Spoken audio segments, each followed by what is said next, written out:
우려했던 일이 벌어지고 말았습니다. 현재 유럽 축구 선수권 대회가 한창 열리고 있는 도시 중 하나인 덴마크의 코펜하겐은 초토화되었습니다. 일부 관중에게서 델타 변이 코로나 바이러스가 검출됐기 때문이죠. 해당 관중들이 관람했던 벨기에전 당시 경기장에 함께 있어 밀접 접촉자로 분류된 관중은 무려 4,000명에 달한다고 하는데요. 덴마크는 지난 4월 2일 이후 델타 변이 감염이 247건밖에 보고되지 않았지만 이번 계기로 인해 폭발적인 증가세가 보일 것이라는 우려의 목소리가 나오고 있는 상황입니다.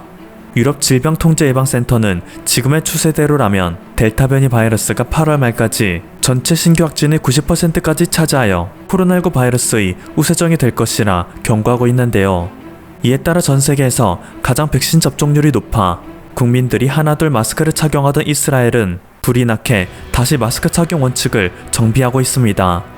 지난 15일 실내 마스크 착용 의무를 해제한 지 겨우 12일 만인 다가오는 27일부터 또다시 실내 마스크 착용을 의무로 지정하는 것이죠. 이스라엘의 코로나19 방역 책임자 나흐만 아시 박사는 최근 신규 확진자가 5월 이후 최대 규모로 늘었다. 아직 백신을 맞지 않았다면 해외여행을 피해야 할 것이다. 이스라엘 정부는 백신을 추가 확보하기 위한 작업을 빠르게 진행 중이다라며 현재 상황을 타개하기 위한 가장 좋은 방법은 역시 최선의 방역과 백신임을 강조하였습니다. 미국의 바이든 대통령 역시 긴급 담화를 통해 델타 변이 바이러스는 치명적이며 현재 백신 음모론을 제기하며 백신 접종을 거부하고 있는 일부 청년들은 하루라도 빨리 정신을 차려 백신을 접종받아야 한다 강조했습니다.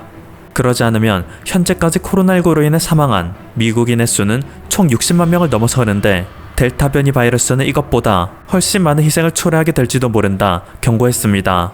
세계에서 가장 빨리 백신 접종에 나섰던 영국은 또다시 백신 시험대가 될 것이라는 목소리가 나옵니다. 현재 영국에서 백신 2차 접종까지 마친 사람의 비율은 46.76%로 이스라엘의 59.53%보다 낮은 수치이지만 1차 접종을 맞은 사람의 비율을 따지자면 64%로 63%의 이스라엘보다 소폭 앞서기 때문입니다. 또한 영국의 인구는 6,600만으로 900만의 이스라엘보다 7배 이상 많은 데다가 다소 부실했던 방역으로 코로나 바이러스의 확산세도 더욱 심하여 백신이 델타 변이도 잘 예방할 수 있는가를 판가름하는 데는 현재 영국의 경과를 지켜보는 것이 가장 정확하다고 합니다. 실제로 현재까지 나온 결과를 보면 델타 변이 바이러스가 백신 1차 접종만으로는 막기 힘들다는 것은 확인할 수 있습니다. 5월 말부터 꾸준히 증가하는 1일 신규 확진자 그래프를 통해 그 사실을 알 수 있죠. 그런데 이전에 코로나19가 확산될 때와 달리 사망자 수만큼은 전혀 증가하지 않는 모습을 보여 백신이 코로나19의 감염은 100% 막을 수 없지만 치명률만큼은 현저히 줄일 수 있다는 게 증명되고 있습니다.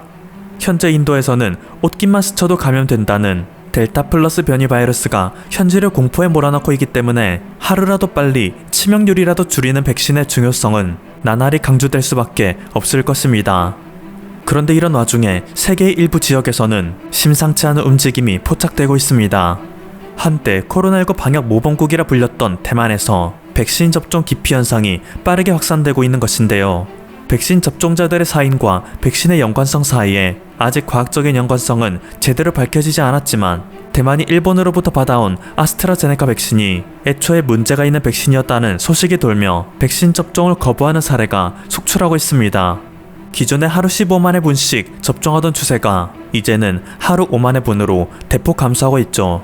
일부 시민들은 일본에서 건너온 백신이 아니라 한국에서 가져온 백신을 내놓으라며 생떼를 부리고 있기에 대만 방역 당국은 곤욕을 치르고 있습니다. 현재까지 데이터를 보면 그렇게 하는 것이 맞긴 하지만 만약 대만 정부가 정말 그런 선택을 하게 된다면 일본이 가만히 있을 리가 없기 때문입니다. 자칫하면 외교적인 분쟁으로 발전될 가능성이 농후합니다. 하지만 그럼에도 대만의 국민들은 지금 사람의 목숨이 왔다 갔다 하는 마당에 일본과의 외교 관계가 무엇이 중요한가, 그런 것 가지고 문제 삼을 국가라면 일본과는 단교하는 게 맞다 라며 대대적인 일본 보이콧을 시사하고 있는 상황입니다. 심지어 대만은 일본이 건네준 아스트라제네카는 스스로도 불신하는 백신이었다며 불만을 토로하기도 하는데요. 모두가 알다시피 일본의 백신 보유량에 비해 접종 속도가 현저히 떨어져 사실상 백신 미보유 국가랑 크게 다를 바가 없는 상황이죠. 일본의 국민들은 처음에는 절차와 과정은 중요하다, 안전하고 확실한 접종을 위해 신중히 진행하는 것이라며 정부의 백신 접종 가이드라인을 신용하였지만 현재 전 세계적으로 빠르게 변이 바이러스가 확산하는 걸 지켜보자 정부에 대한 불신의 목소리를 높이고 있습니다. 스가 총리가 강제로 추진하려 하고 있는 도쿄올림픽의 경우 일본에 입국하여 격리 면제 대우를 받았던 일부 선수들이 뒤늦게 코로나19 바이러스에 감염됐다는 사실이 밝혀졌죠. 심지어 이들은 현재 전 세계를 발칵 뒤집어 놓고 있는 델타형 바이러스 보유자였던 것으로 나오고 있는데요. 아직은 일본에서 델타형 바이러스가 소수종에 불과했지만 이번 일을 계기로 빠른 속도로 우세종이 될 것이라는 우려의 목소리가 나오고 있는 상황입니다. 심지어 이 선수들의 이동 과정에서 일본인 수백 명이 접촉하였는데 일본 방역 당국은 이 사실을 진작에 알았으면서도 쉬쉬하고 있던 정황도 드러나고 있습니다. 이것을 알게 된 나루히토 일왕은 코로나19의 확산이 지속되고 있는데 이대로 도쿄올림픽을 진행해도 될지 걱정스럽다 라는 입장을 밝혔다고 하는데요. 당황한 일본의 내각은 해당 소식이 언론을 통해 전해지자 즉시 이것은 일왕이 직접 한 발언이 아니라 왕실의 업무를 관장하는 국내청 장관의 개인적인 의견이라며 들끓는 여론을 무마하려 애쓰는 모습을 보였습니다. 일부 관리들은 왕실은 정치에 직접적으로 나서면 안 되는데 나루히토 일왕이 코로나19와 도쿄올림픽에 대해 언급한 것은 엄연한 월권으로 생각된다며 그의 의견을 비판하기도 했습니다. 아무리 의원 내각제 입헌 군주국이라고는 하지만 한나라 국왕으로서 민생을 걱정하는 발언을 했을 뿐인데 이것을 월권이라 주장하는 현재 일본 내각의 모습을 보면 태평양 전쟁 당시 일왕을 꼭두각시로 세워놓고 자신들의 야욕을 위해 일왕의 이름을 팔아 잔악한 행위를 일삼고 다녔던 일본 군부를 보는 것 같습니다. 실제로 현재 일본의 자민당은 그 어느 때보다도 우익 성향을 띠고 있는 정부이기도 하죠.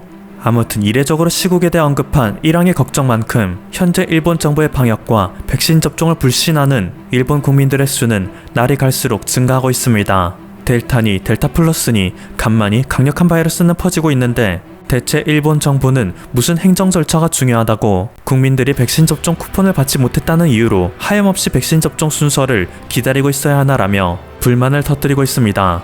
급기야 현재 도쿄의 대규모 접종센터 앞에는 수백 명에 이르는 이들이 줄을 서 자녀 백신이라도 맞겠다 대기를 하고 있는데요.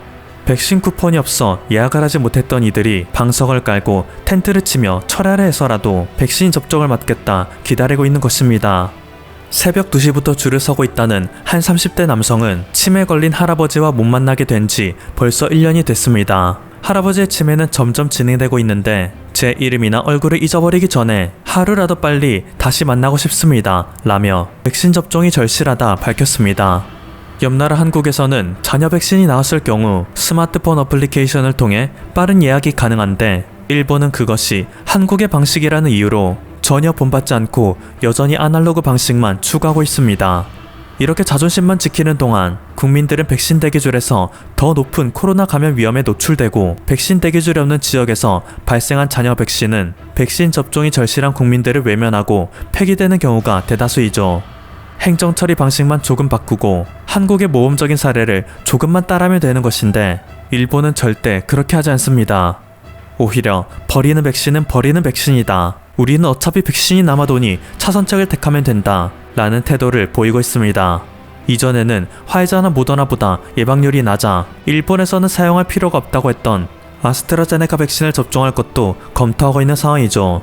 물론 아스트라제네카 백신은 유럽과 한국 등 수많은 국가들이 사용하여 효능을 보고 있던 백신이지만 일본은 그동안 아스트라제네카 백신은 효능이 없다 호언장담했던 입장이기에 이에 대한 비판이 거셉니다. 한 네티즌은 모더나는 90% 이상의 유효성을 보이지만 아스트라제네카는 70%에 불과하다. 남아돈다고 해서 일본에서 사용하는 것은 어리석은 짓이라는 의견을 내기도 할 정도로 그동안 일본의 세뇌가 톡톡히 역할을 했음을 증명하여 일본 정부를 곤혹스럽게 만들고 있습니다. 또 다른 네티즌은 일본에서 남아도는 아스트라제네카를 받은 대만은 현재 백신 접종 후 사망자가 속출하고 있는데 그것을 일본 국민들에게 맞추겠다는 것인가? 정부가 미친 것이 틀림없다며 이제 더 이상 일본 정부의 미친 짓에 호응해줄 수 없다는 강력한 비판의 목소리를 내고 있습니다. 그동안 보여왔던 행보로 인해 앞으로 이러지도 저러지도 못하는 일본의 현 주소, 일본 탈출만이 살 길이라 외치는 국민들의 원성이 날이 갈수록 커지고 있습니다. 지금까지 퍼플튜브였습니다. 여러분의 구독과 좋아요 그리고 알림 설정은 콘텐츠 제작에 큰 힘이 됩니다. 감사합니다.